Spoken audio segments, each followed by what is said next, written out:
पालकमंत्री पदाचा निर्णय मुख्यमंत्री उपमुख्यमंत्री घेतील। मंत्री उदय सामंतांनी हे वक्तव्य केलेले। भरत गोगावलेंना पालकमंत्री पद मिळणार नाही, विनायक राऊतांनी भरत गोगावलेंना डिवचलंय। त्यामुळे रायगडच्या पालकमंत्री पदाचा तिढा कायम आहे। यातच आता 15 ऑगस्ट दिनी स्वातंत्र्य दिनी आदिती तटकरे यांना ध्वजारोहणाचा मान देण्यात आलाय। त्यामुळे भरत गोगावले नाराज असल्याची चर्चा आहे। यातच आता मंत्री उदय सामंतांनी या सगळ्या प्रकरणावरती वक्तव्य केलेलं आहे।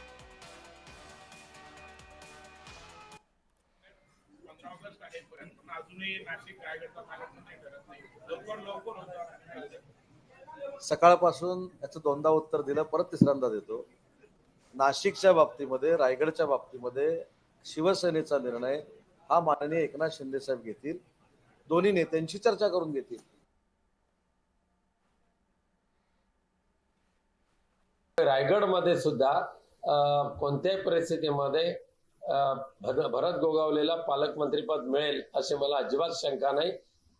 उद्योग मंत्री हे चापलुशी करणार आहेत, त्यामुळे सरशी तिकडे पारशी असं जे म्हण आहे त्या विचाराचे उद्योग मंत्री आहेत। उद्या वेळ आली तर एकनाथ शिंदेना डुच्चू देऊन पुन्हा एकदा 20 ते 25 आमदारांना घेऊन ते देवाभाऊच्या घरात जाऊन बसतील।